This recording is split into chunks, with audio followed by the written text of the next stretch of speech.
And there is no guide when, kids come into this world. There's no official guidebook, right? Yeah. So it's about what resonates with you as a parent. You're like, oh, this makes sense. So my approach is the books are fairly short. They're straight to the point, no fluff, and it gets you the answers that you want. And that's why I built it, and what kind of the foundation of where my thinking is with all that.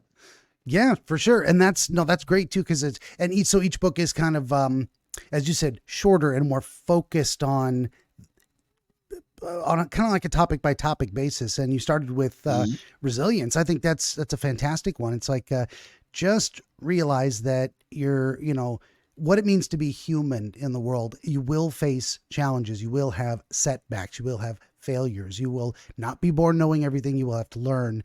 And that was that line from the Dark Knight or Batman Begins. Why do we fall down, Bruce, to learn how to pick ourselves back up again? Just up back up. Yeah, I love that line. I'm like, great line. I didn't get it for a while, but that is one of the greatest things. It's like, and probably one of the most foundational things that you almost can't do anything else without it. It's a great place to start for a series, and that so you use a pseudonym to protect family, but there was probably something from your past that motivated that first book in terms of you felt like either you never learned it or you did learn it and you want to share it with others. You had to learn it late in life. What motivated the first book on resilience specifically? So there's a few things in your thinking on that, which is exactly right. There was motivation for that based on my childhood specifically.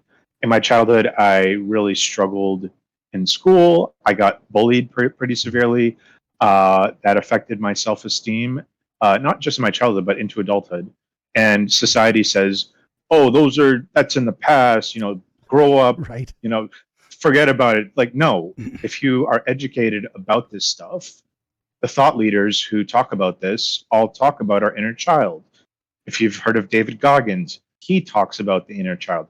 Like, the people that are the strongest and most knowledgeable all know and recognize that the kid we are in our childhood does not die or go away. That is always within us. And that manifests in different ways. And a great book that I read recently that I recommend that was really eye-opening to me was Soul Blazer by Lisa Haisha. And she talks about the 7 different types of masks that we put on our saboteurs, right? That inner child comes with us and manifests itself in a number of different ways. There's the seductor, there's the overthinker, there's the judge, there's the egotist, so like there's all these different masks that we put on, right? The Joker. So, and it's so true, because when I read it, I'm like, oh my gosh, my friend, I know what he is. I know it. Like I could put the mask to him and like recognize it right away, and within my own self, and that was extremely helpful to me. So that part of us, getting back to that main point, is that it comes with us, right? So my childhood had all these things that made it really difficult for me in my journey, and it took me a long time to realize how smart and impactful I can be as a person, what I have to offer to this world. And I think so many people don't know what it is that they're supposed to do or what makes their heart beat, right? Like for me, I didn't know what that was. At some point, maybe you didn't know. We're all trying to find that thing that gives us a reason for being. Who are you? You're Ben. You are the wizard. You are the man. You are the dream master, right? I hope someday that is I hope someday that will be, but I won't feel like I have imposter syndrome when I say that someday. Yeah, very soon. I hope. That's the whole thing. Like, right? That's the whole thing. Finding the genuine thing within us. In my childhood, so often I was forced to put a smile on my face when I wasn't happy, and I had no outlet. I had nobody to talk to or a place to go. And that was really hard because I just kept it internally, and that was really detrimental to me, and led me to going to do things that were not good, which I've overcome. But it was a rough journey, and because of that is what I would say is the biggest reason why I wanted to make that path, to give parents the tools so that what I experienced, another maybe some other kid doesn't have to have that type of childhood like I did, and to struggle as much as I did. Yeah, for sure. And I think you actually hit upon one of the, what am I trying to say? One of the best ways to accomplish self healing is to, what do we have to do? We have to, a lot of times, confront the truth, look back on things and say, I got to take the blinders off that made me understand it through a particular lens, see it in total for what it is, warts and all.